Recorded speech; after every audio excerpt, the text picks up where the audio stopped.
Hello friends, welcome to ज्ञान one study. आज हम लोग ऑक्यूपेशनल सेफ्टी एंड हेल्थ यानी व्यावसायिक सुरक्षा एवं स्वास्थ्य चैप्टर से सेट नंबर 2 को देखेंगे। इसके पहले हमने सेट 1 को कंप्लीट किया था। अगर वो वीडियो नहीं देखे हैं तो हमारे चैनल पर फीटेड ट्रेड का कंप्लीट प्ले लिस्ट मिल जाएगा, आप वहाँ से जाकर सारा वीडियो देख सकते हैं। और सबसे खास बात यह है कि हमारे चैनल पर डेली फीटेड ट्रेड का चैप्टर वाइज प्रैक्टिस सेट चल रहा है, जिससे आपको बहुत बेनिफिट होगा और आप एलपी टेक्नीशियन के लिए आसानी से क्वालिफाई होंगे।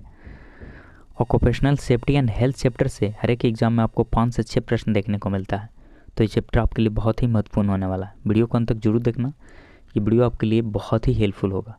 ठीक है, तो आइए क्वेश्चन को स्टार्ट करते हैं। सूचनात्मक चिन्ह का बैकग्राउंड किस रंग का होता है? सूचनात्मक चिन्ह का बैकग्राउंड हरा रंग का होता है। ऑप्शन 20 का राइट आंसर है। Next question,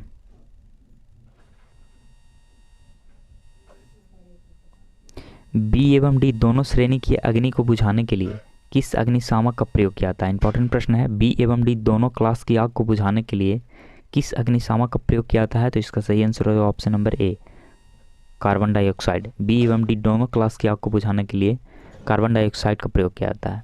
next question, MCB का फुल फॉर्म क्या होता है? इंपॉर्टेंट प्रश्न है। एमसीबी का फुल फॉर्म होता है mini accrue circuit breaker. Option A इसका सही आंसर है। एमसीबी का full form mini accrue circuit breaker. Next question, ISO का फुल फॉर्म क्या होता है? आईएसओ का फुल फॉर्म क्या होता है? तो इसका सही आंसर हो जाएगा option number A, international standard organisation. ISO का full form international standard organisation.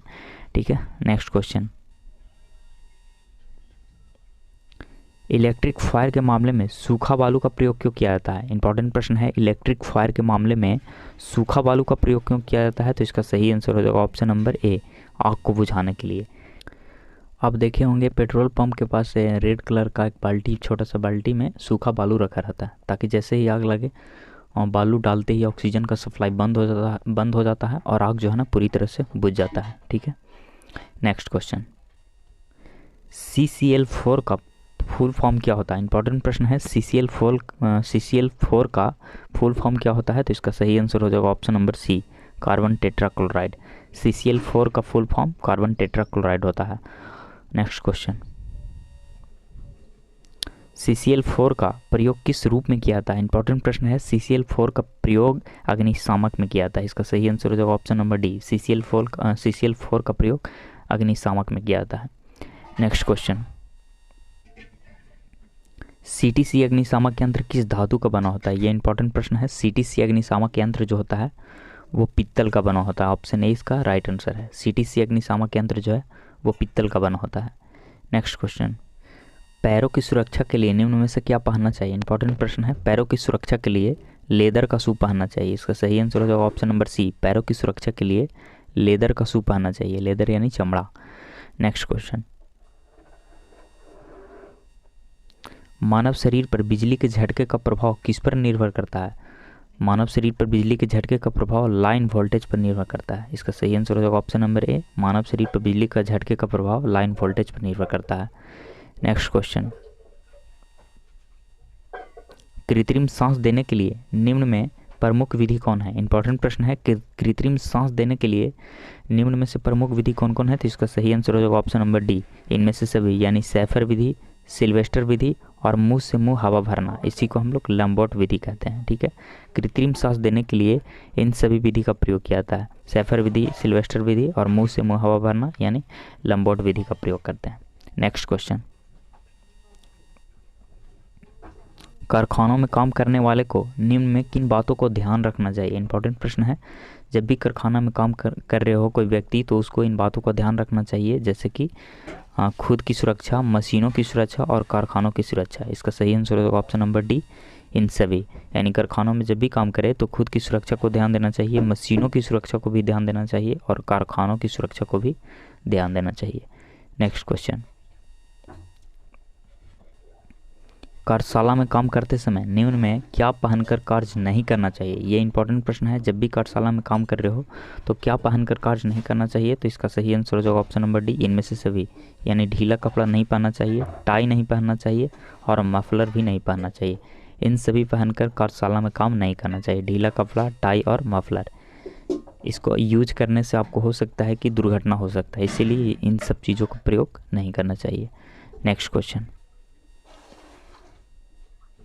सुरक्षा संकेत कितने प्रकार का होता है? इंपॉर्टेंट प्रश्न है। सुरक्षा संकेत 4 प्रकार का होता है। ऑप्शन ए इसका राइट आंसर है। सुरक्षा संकेत 4 प्रकार का होता है। पैरों की सुरक्षा के लिए निम्न में से क्या पहनना चाहिए? इंपॉर्टेंट प्रश्न है। पैरों की सुरक्षा के लिए लेदर का शू पहनना चाहिए। इसका सही आंसर हो जाएगा ऑप्शन नंबर सी, पैरों की सुरक्षा के लिए लेदर का शू पहनना चाहिए। लेदर यानी चमड़ा। नेक्स्ट क्वेश्चन, मानव शरीर पर बिजली के झटके का प्रभाव किस पर निर्भर करता है? मानव शरीर पर बिजली के झटके का प्रभाव लाइन वोल्टेज पर निर्भर करता है। इसका सही आंसर हो जाएगा ऑप्शन नंबर ए, मानव शरीर पर बिजली का झटके का प्रभाव लाइन वोल्टेज पर निर्भर करता है। नेक्स्ट क्वेश्चन,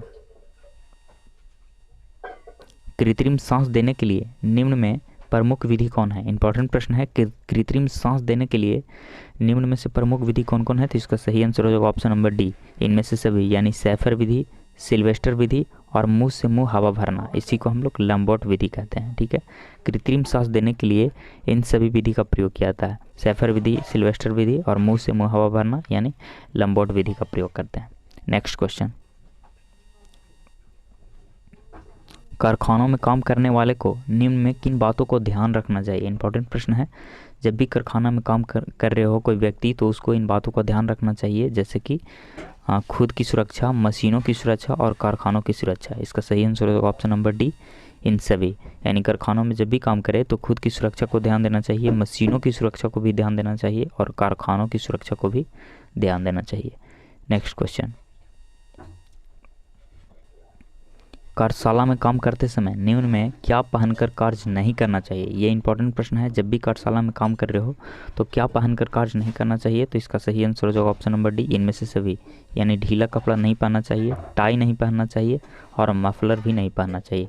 इन सभी पहनकर कार्यशाला में काम नहीं करना चाहिए, ढीला कपड़ा, टाई और मफलर। इसको यूज करने से आपको हो सकता है कि दुर्घटना हो सकता है, इसीलिए इन सब चीज़ों का प्रयोग नहीं करना चाहिए। नेक्स्ट क्वेश्चन, सुरक्षा संकेत कितने प्रकार का होता है? इंपॉर्टेंट प्रश्न है। सुरक्षा संकेत 4 प्रकार का होता है। ऑप्शन ए इसका राइट आंसर है। सुरक्षा संकेत 4 प्रकार का होता है। नेक्स्ट क्वेश्चन, लकड़ी, कागज, कपड़ा, जूट आदि से लगने वाले आग किस श्रेणी के अंतर्गत आता है? इंपॉर्टेंट प्रश्न है। लकड़ी या कागज, कपड़ा, जूट आदि से लगने वाले आग किस श्रेणी के अंतर्गत आता है? तो इसका सही आंसर हो जाएगा ऑप्शन नंबर ए, क्लास ए। लकड़ी, कागज, कोयला से लगने वाले आग क्लास ए श्रेणी के अंतर्गत आता है। ठीक है, तो ये था आखिरी क्वेश्चन। आज के लिए इतना ही।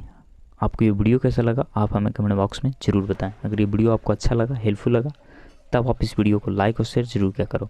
और अगर अभी तक हमारे चैनल को सब्सक्राइब नहीं किए हैं तो बेल आइकन को प्रेस कर हमारे चैनल को सब्सक्राइब जरूर करें। आपको इस चैनल से निश्चित ही मदद मिलेगी।